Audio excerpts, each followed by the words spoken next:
Hermanos amados, cuando dos hombres de gran poder se colocan uno junto al otro en el jardín donde tantas veces se han tomado decisiones que sacudieron la historia, el mundo entero queda atrapado en un instante que promete paz. Las cámaras destellan, las sonrisas diplomáticas parecen calmar el cansancio de pueblos que han vivido demasiado tiempo entre humo y fuego. Pero la palabra de Dios nos enseña a no mirar solo la superficie. El Espíritu Santo nos invita a abrir los ojos del corazón y preguntar qué hay detrás de esas sonrisas, qué hay debajo de esas promesas y, por encima de todo, cuál es el designio del Señor de la historia. Hermanos, cuando la humanidad escucha el estribillo suave de paz y seguridad, la iglesia no puede dormirse. Debemos poner el oído sobre el pecho de las Escrituras para escuchar el latido del corazón de Dios en esta hora decisiva. Aquel día se presentó un plan de paz en 20 puntos con la sonoridad de una hoja de ruta total. Se habló de un alto el fuego inmediato y de la retirada completa de Gaza. Se subrayó una desmilitarización absoluta. Se delineó un mecanismo de reconstrucción sin precedentes, con un consejo de paz presidido personalmente por un líder. Por encima de los organismos internacionales habituales, se prometió ayuda humanitaria y garantías de que nadie sería desplazado por la fuerza. Y el enfoque se amplió más allá de aquella franja de tierra para pintar un cuadro regional, extender normalizaciones, tender puentes hacia diversas naciones, tejer a muchos actores en un nuevo muro de seguridad. Se habló de seguridad para Israel, esperanza para los palestinos, estabilidad para la región y prosperidad para los pueblos. Todo suena como lo que la humanidad ha esperado largamente. Pero precisamente eso debe movernos a santo temor, porque la Biblia nos ha prometido una paz verdadera. Y también nos ha advertido de una paz que es solo espejismo. En la primera carta a los tesalonicenses, capítulo 5, el apóstol Pablo, bajo inspiración divina, pronuncia una frase que debería helar la sangre de los fieles cuando oyen a los líderes del mundo proclamar paz y seguridad. Él no escribe si dijeren, sino cuando digan, es certeza profética.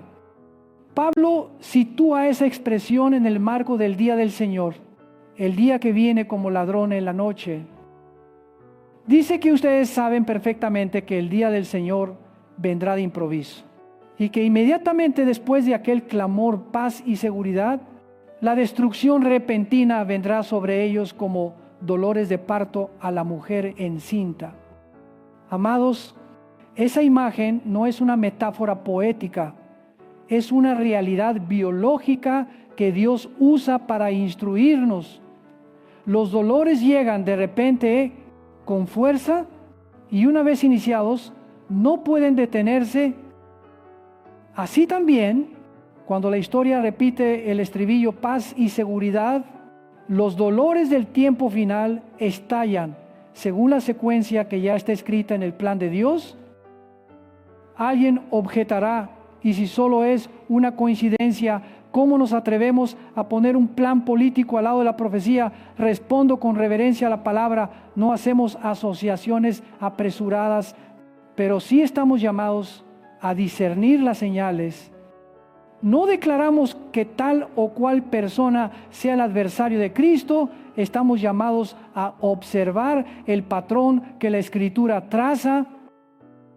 Cuando los líderes dicen paz eterna, seguridad perdurable para todos, una era de prosperidad, escuchamos el eco de Pablo y bajamos la cabeza con temblor y esperanza temblor ante la advertencia. Esperanza ante la promesa de que los creyentes no estamos en tinieblas para que aquel día nos sorprenda como ladrón. Miremos ahora, con la luz de la palabra, 3 columnas teológicas que iluminan este momento. Primera, la Escritura afirma la inevitabilidad del estribillo paz y seguridad antes de que estalle el desastre. Segunda, expone un pacto con muchos que será confirmado, afianzado, ampliado y que a mitad de aquel septenario será quebrantado. Tercera, conecta las señales de guerras, hambre, pestes y terremotos con el principio de dolores. Y señala un hecho abominable en el lugar santo como hito de la mitad del período. Estas tres columnas puestas en el contexto de un plan de paz multilateral, con supervisión concentrada, garantías internacionales, promesas de reconstrucción y la apertura de una normalización regional, obligan a cualquier creyente a pedir el don del discernimiento. En el libro de Daniel, capítulo 9, versículo 27, se habla de un personaje que confirmará un pacto con muchos por una semana. Noten, no se dice que creará un pacto absolutamente nuevo, sino que confirmará, consolidará, hará firme y ampliará algo ya en curso. Y noten también, no con uno, no meramente bilateral, sino con muchos. Esa imagen, hermanos, es la de un orden multilateral con numerosas naciones, bloques y actores con garantías superpuestas. La Biblia añade que a la mitad de la semana, es decir, tras 3 años y medio, cesarán el sacrificio y la ofrenda, y la abominación desoladora se establecerá en el lugar santo. Jesucristo, en su discurso escatológico, confirma a Daniel cuando dice que cuando vean la abominación desoladora en el lugar santo, el que lee entienda. Así, la Escritura enseña que un pacto amplio no clausura la historia, prepara medio tramo de aparente paz y luego un quiebre que inaugura una etapa sin precedentes de tribulación. Algunos susurran, pero pastor, la retirada de tropas, el alto el fuego, la ayuda humanitaria, la reconstrucción, ¿no son cosas buenas? ¿No manda la Biblia amar la paz? Sí. Somos hijos del que hace misericordia. Lloramos con los que lloran. Pedimos el fin del derramamiento de sangre. Anhelamos el día en que las espadas se forjen en arados y las lanzas en hoces. Pero la Escritura también advierte, hay una paz dicha que no es real, hay una curación ligera, que roza la piel sin tocar la enfermedad. Hay promesas de reparación que omiten el pecado. Isaías llamó a ciertos acuerdos pacto con la muerte y convenio con el Seol, no porque quienes los firman deseen la muerte, sino porque han tomado la mentira como refugio y el engaño como muralla.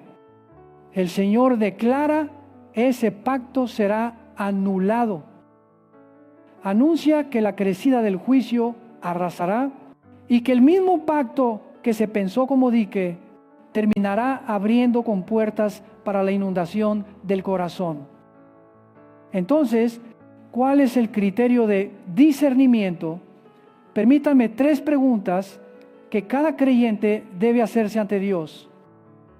Primera, ¿dónde pone ese pacto la confianza última? ¿En el brazo humano o en el pacto eterno sellado con la sangre del Cordero? Segunda, ¿qué intenta sanar los síntomas visibles o la raíz espiritual del pecado y la rebelión contra el Señor? Tercera, ¿hacia dónde conduce a la gloria de Dios y la reconciliación del hombre con Él?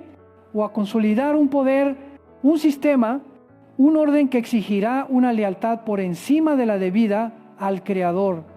Si estas 3 preguntas sacuden nuestra conciencia, retrocedamos un paso, arrodillémonos y pidamos, Señor, Dame los ojos del Evangelio para ver a través del barniz brillante de la diplomacia. Hermanos, lo que nos hace estremecer no es la crudeza de la guerra, la humanidad está familiarizada con ella, sino la suavidad de un orden de paz capaz de adormecer la conciencia, de bajar las defensas espirituales, de hacer que los hijos de Dios entreguen su discernimiento a eslóganes seductores. El diablo rara vez se presenta con rostro monstruoso, se acerca con luz falsa y palabras dulces. Daniel 8 nos dice que por la paz destruirá a muchos, es decir, la gente será llevada a bajar la guardia, depositando su destino en un pacto que creen inconmovible. Mientras las ruedas de la diplomacia giran, mientras los apretones de manos se suceden, mientras los mercados celebran, mientras los medios aclaman, mientras las calles se visten con banderas para una nueva era, los ángeles del Altísimo observan las etapas ya escritas en los anales del cielo. Y la iglesia, si no vela, será arrastrada por la multitud que canta a los pies de un muro que ya se resquebraja. ¿Y qué nos dice Pablo? Él afirma: ustedes, hijos de la luz, hijos del día, no están en tinieblas para que aquel día los sorprenda como ladrón.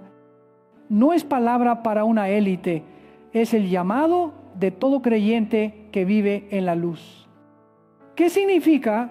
Que miramos los anuncios globales con ojos empapados de escritura, que no rechazamos los esfuerzos humanitarios, pero no entregamos el alma a tales esfuerzos, que oramos por el alivio del dolor y al mismo tiempo amonestamos al corazón a no entronizar al hombre en el trono que pertenece solo a Dios. Que leemos las noticias sin permitir que defina nuestra esperanza. Nuestra esperanza está en aquel que murió y resucitó. Alguien insistirá: el rencor entre linajes lleva siglos. No puede un pacto poner fin definitivo. Llevemos, sí, nuestro corazón a la intercesión por todos los pueblos, por todos. Por los niños que temen a las bombas, por los ancianos que temen pasos nocturnos. Pero digamos también la verdad, la raíz del conflicto no es solo una línea en el mapa, ni los recursos, ni el honor nacional. La raíz es la caída del hombre y el rechazo del pacto de Dios. Cuando la Biblia habla de el pacificador, habla de Cristo, no de un consejo presidido por cualquier hombre. Cuando habla de paz perdurable, habla del reinado del Rey de Gloria, no de un intervalo entre crisis.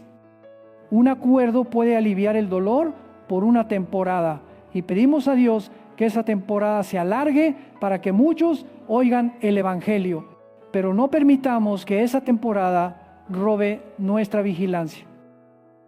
Quizá alguien se pregunta si es como dice Daniel, si hay una semana confirmada, si hay media temporada de paz, si la abominación se instala en el lugar santo, si las señales se aceleran. ¿Qué debemos hacer ahora? Respondo con 4 pasos sencillos y firmes. Primer paso: vuelva a poner su fe sobre el fundamento inconmovible, el sacrificio del Cordero, el pacto en su sangre, la justificación por la fe, la santificación por el Espíritu, la esperanza en su regreso glorioso. Segundo, ejercite el discernimiento espiritual viviendo cada día con la palabra, dejando que ella nos enseñe a oír, pensar y sentir ante los anuncios del mundo.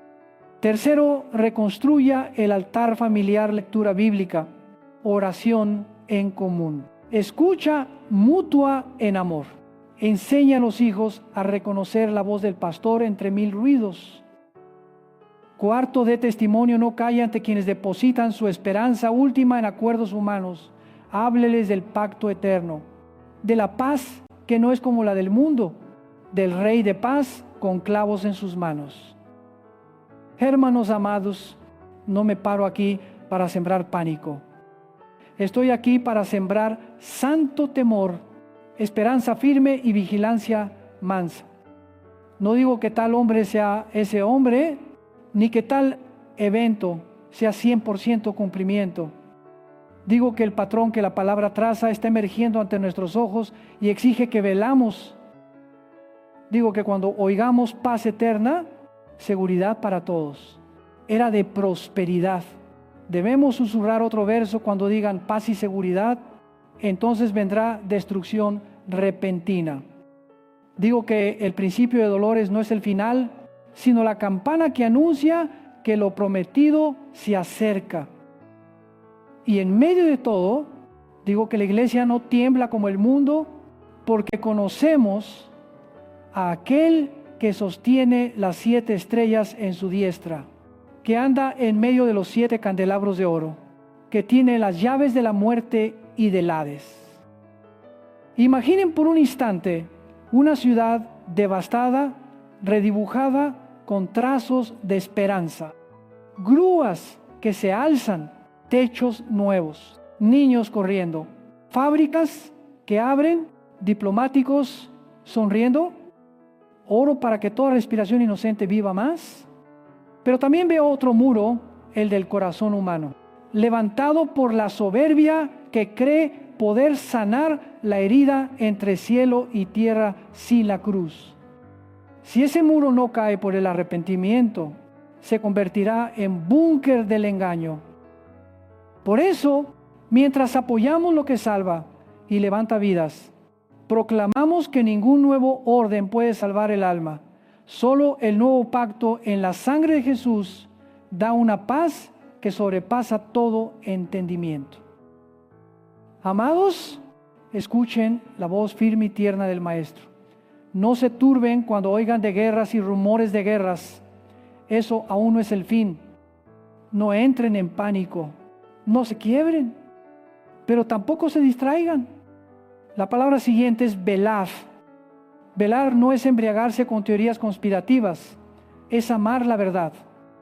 Velar no es odiar a nadie, es compadecerse tanto que advertimos sobre el precipicio que se acerca.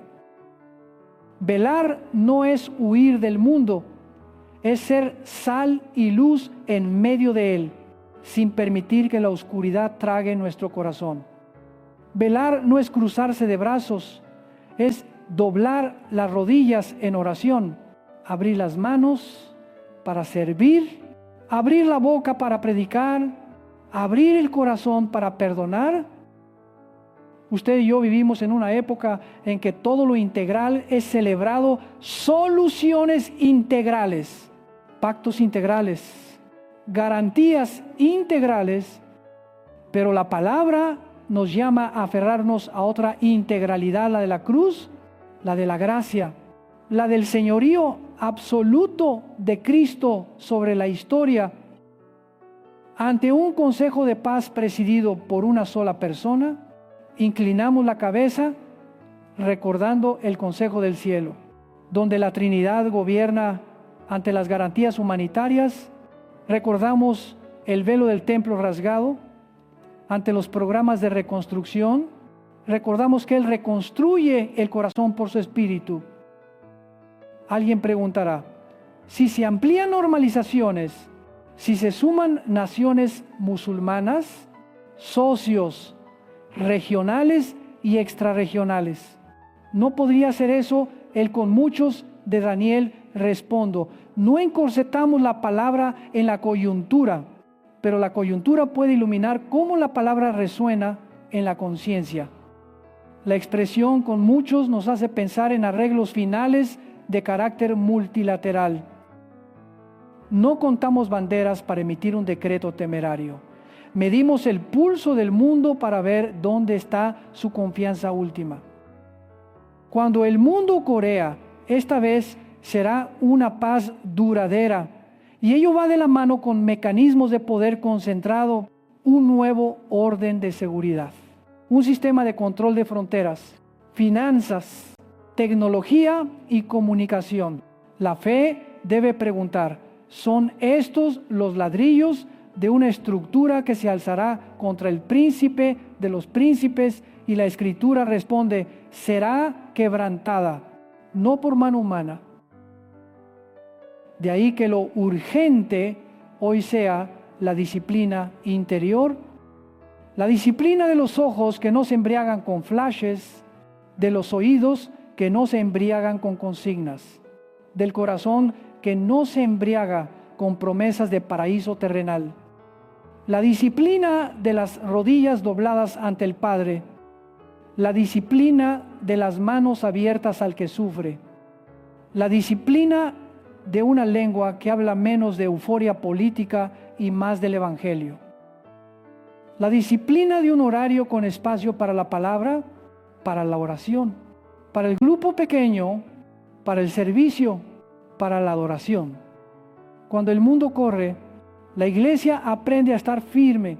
Cuando el mundo celebra, la iglesia susurra, Señor, no permitas que me duerma. Quiero hablar también a las almas cansadas de la guerra de la información. No necesitas entender cada tratado para ser salvo. Necesitas conocer un pacto, el de la sangre y un hombre, Jesús. No necesitas seguir cada reunión para tener paz. Necesitas entrar en tu aposento, cerrar la puerta y decir, Padre, dame tu paz. No necesitas adivinar el día y la hora. Necesitas vivir preparado cada día. Al hacerlo, ninguna paz falsa te tomará por sorpresa, porque la paz verdadera habrá tomado tu corazón. Por último, como un padre espiritual, les ruego con urgencia, no apaguen el fuego interior. No permitan que la expectativa política sustituya la esperanza escatológica. No dejen que el éxito diplomático seque las lágrimas de intercesión. No permitan que una temporada de reconstrucción enfríe el primer amor. Consideren cada hecho como un recordatorio. Cada día nos acerca a la mañana gloriosa del regreso del Rey. Estén en la puerta de la ciudad, velando, sostengan la lámpara con aceite.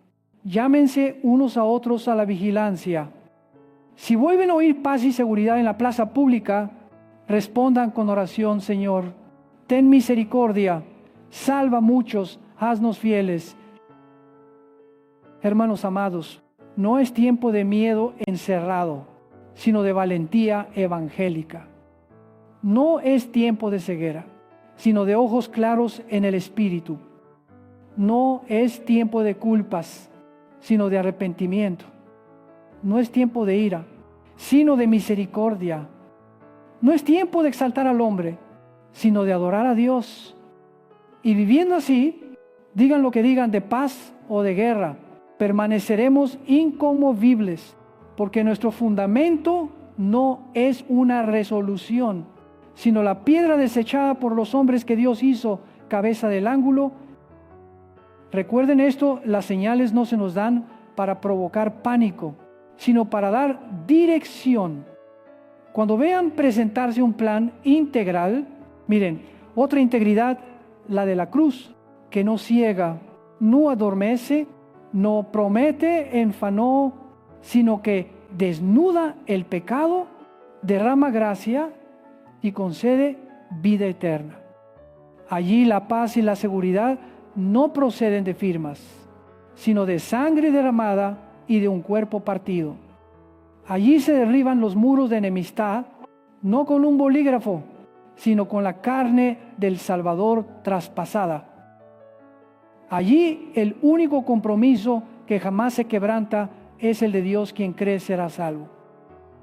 Así que si el mundo levanta de nuevo un arco triunfal para una nueva paz, la iglesia levantará otro arco en el corazón, el de la fe, por el que atravesamos cada día proclamando: el Señor es mi paz. Viviendo así, no temerán a los dolores de parto. Comprenderán que después del dolor, viene el nacimiento. Tras las promesas huecas, la promesa verdadera. Tras los pactos de los hombres, el pacto eterno. Tras las sonrisas diplomáticas, la sonrisa del resucitado. Y tras toda la historia de los imperios, el reino inconmovible. Hermanos, pónganse de pie en su interior, no para oponerse a alguien, sino para ponerse del lado de la verdad. Pongan la mano en el pecho y digan: Señor, ayúdame a oír tu voz entre tantas voces. Pongan los ojos en la Biblia y digan: ábreme los ojos.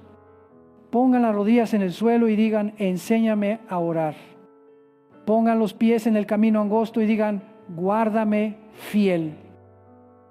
Y mientras el mundo se sacude entre pactos y acusaciones, la iglesia será una ciudad puesta en alto, imposible de ocultar, ciudad de esperanza, de verdad, de paz verdadera y de amor perdurable.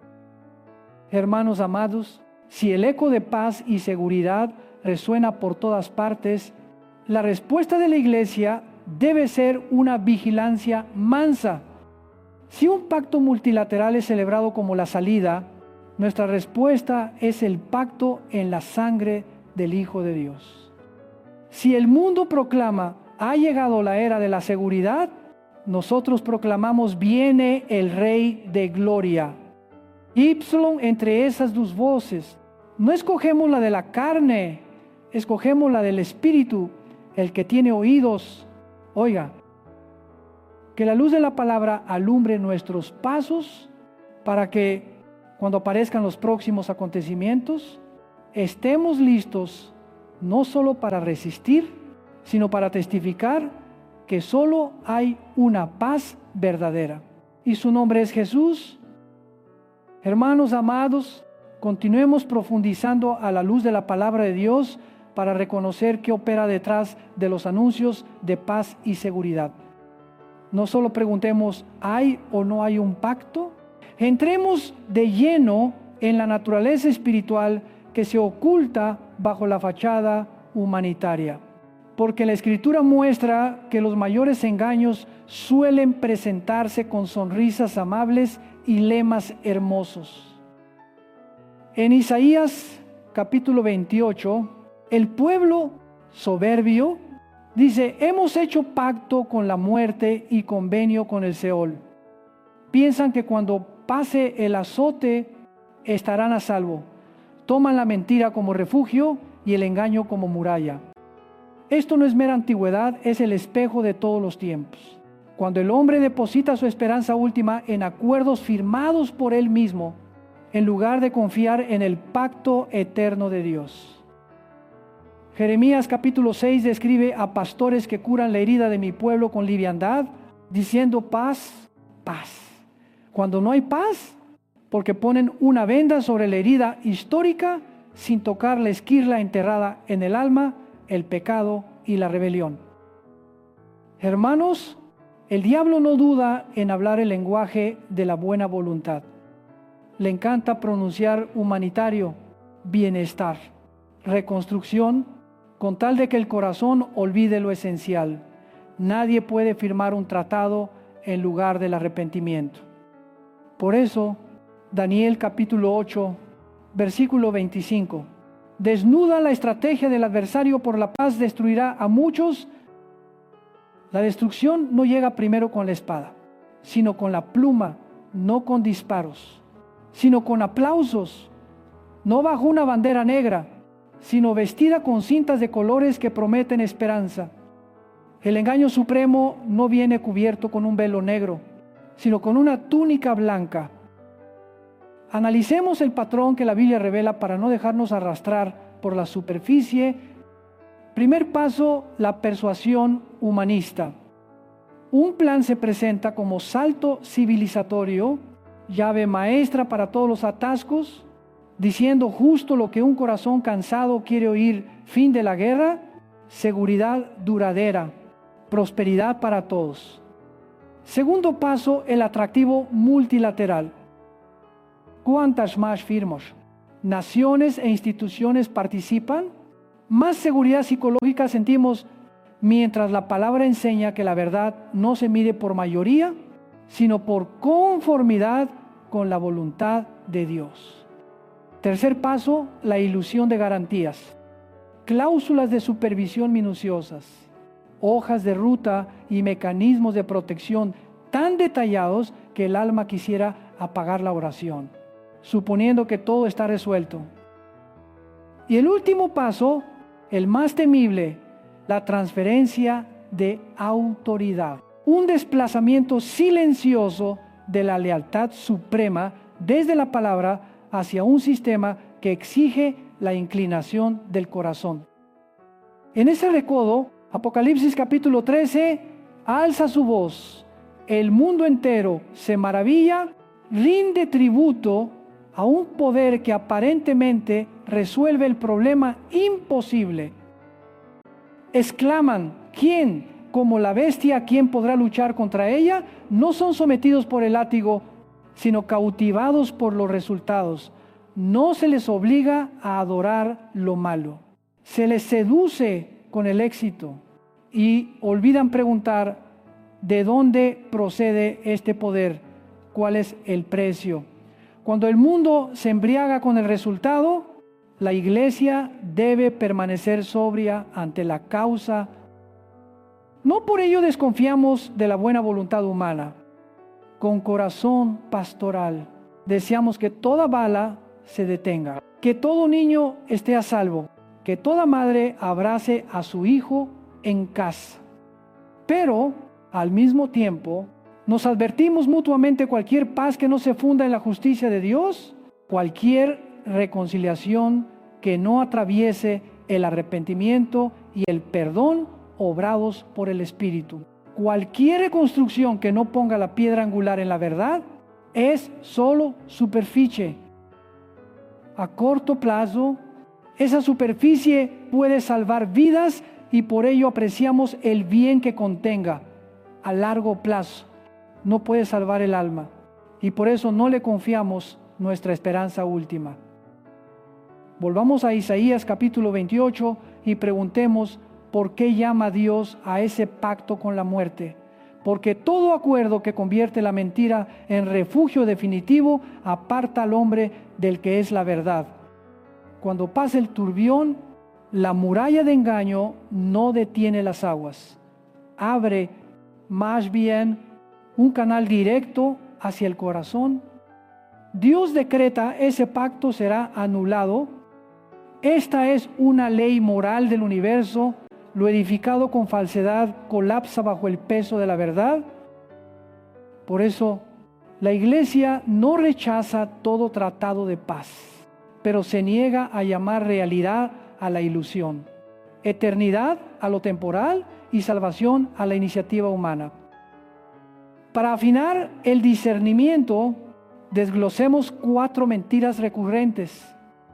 Primera, toda paz es bendición de Dios. ¿Verdad? Existe una paz fruto de la componenda con las tinieblas. Dios jamás bendice lo que pisotea la justicia. Segunda, cuanto más consenso, más verdad. ¿Verdad? El camino ancho conduce a perdición, con mucha compañía. La verdad camina por senda estrecha. Tercera, si el fin es bueno, cualquier medio vale. Verdad en el reino. Un fin santo nunca justifica medios impuros. Cuarta, puede haber prosperidad duradera sin arrepentimiento. Verdad, toda prosperidad sin justicia es casa sobre arena. Viviendo en un mundo hipnotizado por el éxito diplomático, la Iglesia debe recuperar una fe razonada, plantear tesis, analizar, aportar evidencias y concluir bajo la luz de la palabra. Tesis: la Escritura enseña un pacto con muchos que será confirmado y luego quebrantado. Enseña que por la paz muchos serán destruidos. Enseña que el lema paz y seguridad es señal inmediata antes del desastre repentino. Análisis: los pactos multilaterales, por su complejidad, producen sensación de certeza absoluta. Cuanto mayor el consenso, mayor la percepción de seguridad, más baja la valla de vigilancia espiritual. Evidencias, Isaías lo llama pacto con la muerte. Jeremías denuncia curación superficial. Daniel afirma, por la paz destruirá a muchos.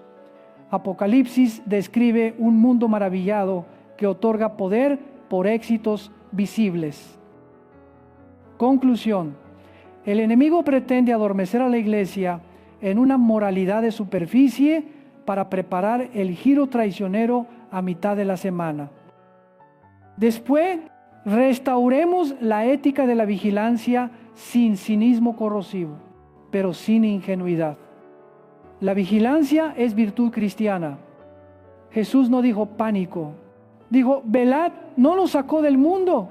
Nos envió como ovejas entre lobos, prudentes como serpientes y sencillos como palomas. Cuando se aplaude un pacto, el discípulo no apaga la radio, abre la Biblia, ora por los pacificadores y a la vez pide al Espíritu que guarde su corazón de colocar la confianza suprema en el lugar equivocado. A la par, sostengamos la economía de la esperanza, una esperanza que no oscila con los mercados ni con el compás de las negociaciones, esperanza tasada por la cruz y la tumba vacía. Si el mundo se exalta por paz duradera, nosotros cantamos: Él ha resucitado. Si el mundo presume de firmas, nosotros celebramos consumado es. Esto no nos vuelve indiferentes al dolor, al contrario, nos libera para amar con mayor entrega, sin caer en la desesperación. Cuando la superficie se agriete, sigue la disciplina de la verdad en la riada informativa. El creyente aprende a distinguir dato, opinión y propaganda. La pregunta moral es: ¿esto armoniza con la palabra, promueve justicia, misericordia y humildad ante Dios, o despierta soberbia y miedo? Practiquemos responder despacio, orar rápido y amar con constancia. En toda conversación, llevemos el eje al Evangelio. Cristo es la fuente de la paz verdadera. Y preparémonos para el quiebre a mitad de la semana. No esperemos a que cambie el viento para buscar refugio. Encendamos el altar personal y familiar, palabra diaria, oración perseverante, adoración de todo corazón, comunidad disciplinada y amorosa. Desarrollemos anticuerpos espirituales cuando oigamos frases sedosas. Corramos a la Escritura para examinarlas. Acopiemos aceite como las vírgenes prudentes, aceite de intimidad con Dios, de obediencia y de fe refinada en el fuego. Muchas congregaciones casi no oyen ya sobre escatología, y por eso, cuando retumban los hechos, caen en pánico o en sopor. La palabra no permite ninguna de las dos cosas. Nos convoca a ser atalayas, ojos en el muro, mano en la espada de la palabra, corazón en el pastor. No promete que todo acuerdo humano caerá de inmediato. Afirma que solo el pacto en la sangre del Cordero jamás será traicionado. Este es el momento de revisar nuestro propio compromiso. ¿Dónde colocamos la esperanza última, en la destreza negociadora humana o en el poder redentor de la cruz? ¿Aguardamos que un nuevo orden salve el corazón? ¿O anhelamos cielos nuevos y tierra nueva donde la justicia y la paz se abrazan?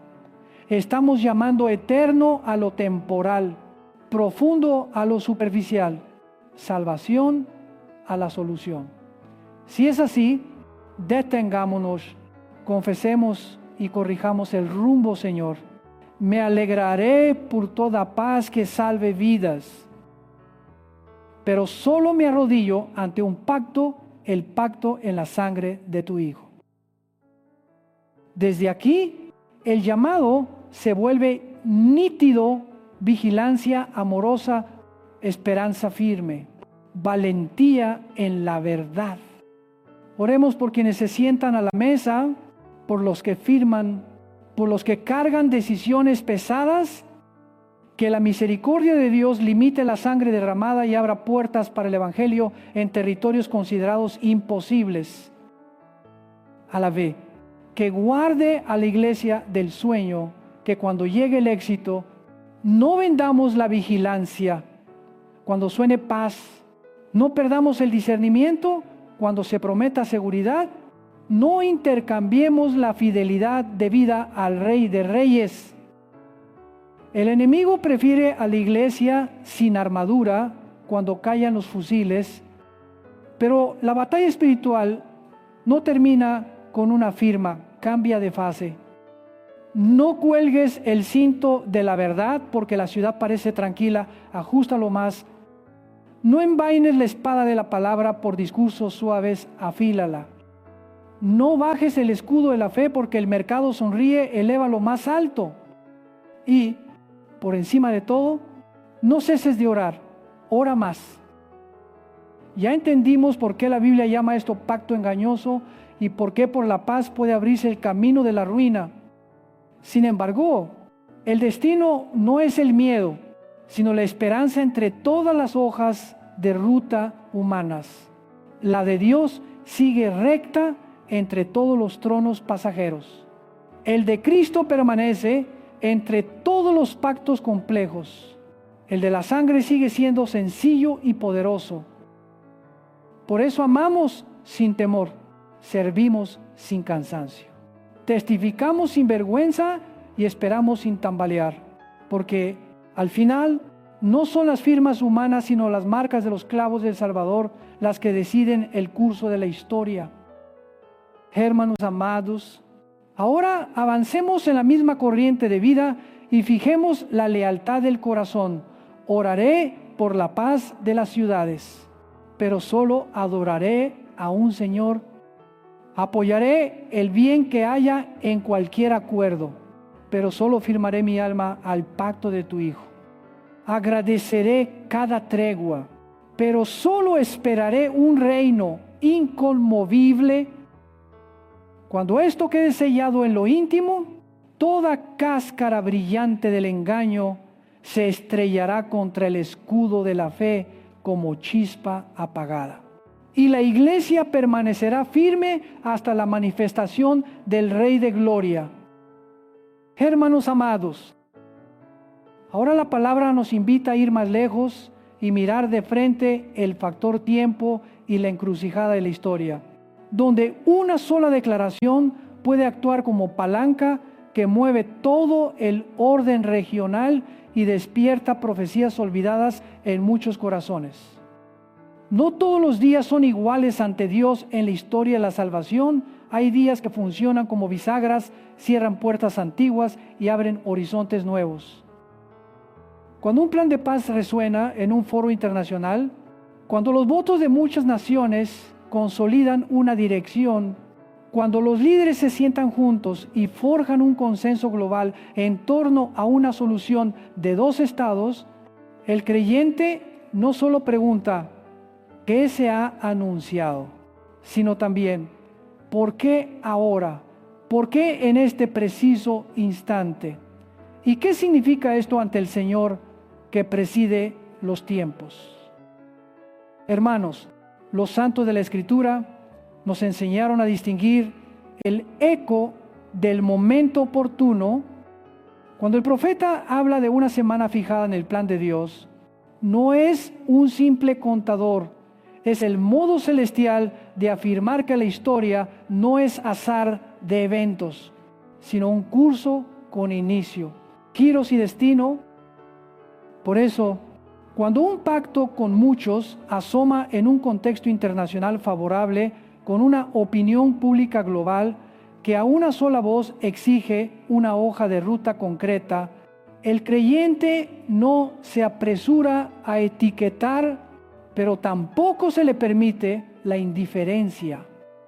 Permanecemos como atalayas sobre el muro, escuchando el rumor de los pasos en la calle, midiendo el pulso del viento en los campos y reconociendo que este tiempo no es solo político, puede ser una hora permitida por la providencia. Alguien dirá, la historia ha tenido muchas declaraciones de paz, muchos apretones de manos, y luego ruptura, ¿cierto?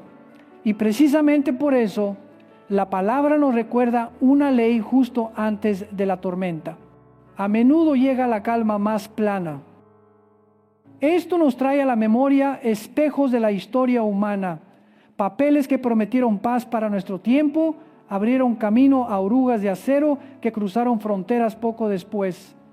Compromisos entre potencias que parecían atarlos, terminaron en nudos corredizos estrechando el cuello de los incautos. No lo recuerdo para sembrar miedo, sino para subrayar que la Biblia coincide con la experiencia. Los pactos integrales suelen ser el viento tibio antes de que el cielo cambie de color. Por eso, cuando un plan es aclamado como total, epocal, definitivo contra la violencia, debemos frenar medio paso para que la mano del Espíritu Santo repose en nuestro pecho y mantenga el latido a ritmo de fe, no al compás de la multitud. ¿Por qué es tan crucial el momento a la luz profética? Porque la palabra de Daniel sobre la 70ª semana no describe un hecho aislado, sino una hilera de fichas de dominó. Se confirma un pacto. Sigue una media etapa de estabilidad relativa, llega un quiebre en la mitad y se abre un orden sombrío como la noche que cae al esconderse el sol tras el monte. El momento de un anuncio multilateral se parece a la piedra que toca la primera pieza. No se oye todavía un gran estruendo, pero el ojo despierto vislumbra la trayectoria de la reacción en cadena. Cuando muchas naciones firman, no solo se redactan memorias de entendimiento, expectativas, mecanismos de supervisión, calendarios de reconstrucción y cláusulas de seguridad, comienzan a trenzarse como cuerdas que sostienen un nuevo orden. Y un nuevo orden, si no se centra en el señorío de Dios, necesitará otro centro de poder para mantenerse allí. Las profecías sobre poder conferido, imagen adorada y marca del sistema, dejan de ser letras lejanas para convertirse en posibilidades morales que debemos enfrentar con lágrimas de oración. Hermanos queridos, se habla de dos caminos ante el mundo como dos brazos de un río que se separan, pero que acaban en el mismo mar del cumplimiento. Un brazo es terminar el asunto por la fuerza, barrer los restos con hierro y fuego, arrastrando a las naciones colindantes, tejiendo una alfombra de conflicto regional. En esa perspectiva, palabras proféticas sobre alianzas del norte y tierras lejanas ya no descansan, quietas en el papel, parecen estrellas encendiéndose a la vez, dibujando una constelación que los observadores han señalado desde hace tiempo. El otro brazo es la paz aparente, un acuerdo aceptado y ejecutado, tranquilizando a los pueblos con obras de reconstrucción, garantías de seguridad, estabilización financiera y procesos religioso-jurídicos en la zona más sagrada de la tierra. En ese panorama, el templo podría levantarse de nuevo, no solo con mármol y cedro, sino con la expectativa global de que por fin hallamos la fórmula de convivencia. En cualquiera de los dos casos, la Biblia nos obliga a velar, o el vendaval ruge desde fuera, o la noche se desliza desde dentro. Ambos acercan a la humanidad a la meta trazada por los profetas. Detengámonos un instante en silencio pastoral para formular preguntas que la conciencia justa no puede evadir. Primera, si se abre la senda de la paz aparente, estamos listos para la mitad de la semana. ¿Qué significa estar listos? Que los logros de reconstrucción no sequen nuestro altar de oración, Que los desfiles de alabanzas no borren la advertencia de Pablo. Que las gráficas de desarrollo no nos distraigan del modelo profético ya delineado. Es aumentar tiempo en la palabra, intimidad con el Espíritu y ligamentos santos en la comunidad, para que, si tiembla la tierra, los pies sigan sobre la roca. Segunda, si hierve la ruta de terminar por la fuerza, estamos preparados para días de aflicción. Preparar significa desactivar odios étnicos, políticos e ideológicos. Entender que pobreza no justifica renunciar a la fe. Y tribulación no autoriza vender el alma al miedo. Es decidir no llamar luz a las tinieblas. Aunque las tinieblas vistan los ropajes de seguridad nacional, orden público o interés supremo. Queridos hermanos, aquí suena como campana orientadora la enseñanza de Jesús en el Evangelio velado. Porque no sabéis la hora en que viene el Hijo del Hombre, estad preparados. Porque a la hora que no penséis, vendrá. Velar no es encogerse en la esquina del temor, es salir a la plaza del mundo con ojos claros, corazón manso y manos limpias. Estar preparados no es encerrarse para marcar X en un calendario, es vivir cada día como sacrificio vivo, santo y agradable a Dios. Viviendo así, sucede algo admirable. La actualidad deja de dirigir nuestra alegría o tristeza.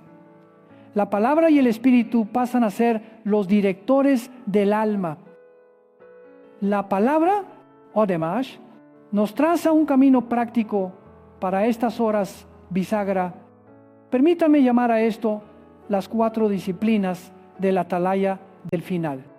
Primera disciplina, escuchar, reaprender el arte del silencio ante Dios, para que su voz supere a las agencias de noticias y su celo por las almas supere nuestro afán por las fronteras. Reservemos cada día un tiempo de quietud, abrir la Escritura, leer despacio, anotar, orar, para que la palabra no pase ante los ojos, sino que penetre el corazón. Segunda disciplina, discernir, colocar todo eslogan bajo la luz bíblica. ¿Qué paz armoniza con la justicia de Dios? ¿Qué seguridad no exige trocar el alma? ¿Qué prosperidad no se edifica sobre el olvido del pobre? ¿Qué reconciliación no esquiva el puente del arrepentimiento? Enseñemos a nuestros hijos a distinguir dato, comentario y propaganda. Cultivemos en familia la pregunta: ¿esto nos mueve a amar más a Dios y al prójimo? Tercera disciplina, preparar, reforzar el altar doméstico, restaurar relaciones resquebrajadas, saldar deudas de conciencia, afianzar hábitos santos, leer, orar, adorar, servir. No esperemos a la tormenta para cerrar ventanas. No busquemos aceite cuando la lámpara ya se apaga. Cuarta disciplina, ser enviados. No replegarnos a la seguridad privada, sino salir con el Evangelio a quienes creen que un pacto humano puede salvar el alma. Contémosles de un pacto que jamás se traiciona, firmado con la sangre del Hijo de Dios. Quizá alguien pregunta: ¿cómo decir a un mundo cansado de guerra que la paz que celebran puede ser falsa sin quebrarle el ánimo? No llegamos como saboteadores de la esperanza, venimos como ajustadores de la brújula. No apagamos la mecha humeante, añadimos aceite verdadero. No nos burlamos de los esfuerzos humanitarios, los colocamos en su sitio buenos, pero no supremos, valiosos, pero no salvíficos. Hablamos con lágrimas, gracias a Dios por días de tregua y vidas preservadas, pero no deposite su confianza última en la capacidad del hombre, colóquela en aquel que murió y resucitó. Hermanos, Hablar del momento es hablar de oportunidad para el testimonio. Cuando los ejércitos del mundo entonen un himno a una era de prosperidad, es ocasión para que cantemos la gloria del resucitado. Cuando los telediarios cuenten los días por ultimátums, la iglesia cuenta los días por misericordia, un día más para el regreso del pecador, para la restauración del reseco, para abrazar al temeroso con la paz de Cristo.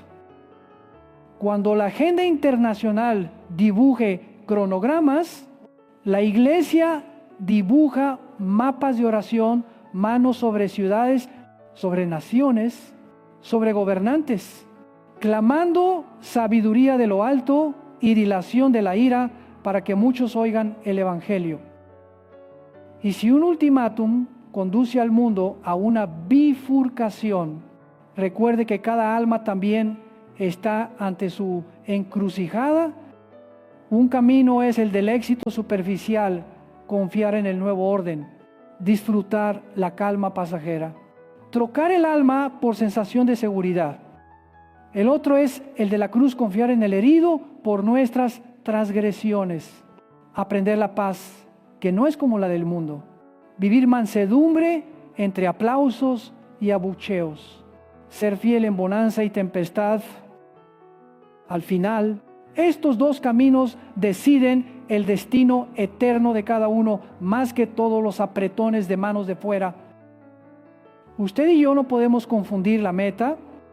Si se aprueba un pacto multilateral, tómelo como alarma, no como canción de cuna.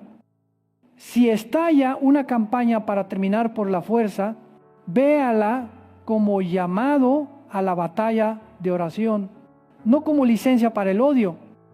Si se habla del templo, recuerde que el primer templo ha de ser el corazón recreado. Si un sistema global crece, recuerde que el reino ya está entre nosotros, no por supercomputadoras, sino por el Espíritu que habita en los creyentes. Quiero hablar a los pastores y líderes espirituales: no permitan que el rebaño padezca hambre de doctrina escatológica. Prediquen la palabra íntegra, sin subrayar el miedo ni diluir la verdad. Enseñen a leer el noticiero con la Biblia abierta, a ver la actualidad con rodillas dobladas, a participar en la sociedad con manos que sirven y ojos que buscan justicia. No teman llamar al pecado por su nombre, no teman convocar al arrepentimiento, no teman hablar del retorno con el gozo de la esposa que aguarda al esposo. Una iglesia nutrida con alimento sólido no será engañada por paz falsa ni derribada por tormenta. Finalmente, hermanos, lo que nos mantiene firmes no es acertar cada movimiento del mundo, sino permanecer sobre cada palabra de Dios. Podemos errar en calendarios, no erremos en lealtad. Podemos ignorar escenarios, no relajemos la disciplina santa. No podemos corregir todos los tratados, no olvidemos proclamar el pacto sellado con sangre. Así, cualquiera sea la bifurcación, la iglesia seguirá por el camino angosto que lleva a la vida. Unámonos ahora en oración. Padre Santo, sobre los campos de la historia que se estremecen, pon tu pie firme. Sobre los tratados de los hombres, coloca la cruz como hito. Concede a los gobernantes sabiduría de lo alto, santo temor y compasión por los pueblos. Protege a los niños, sostiene a viudas y huérfanos.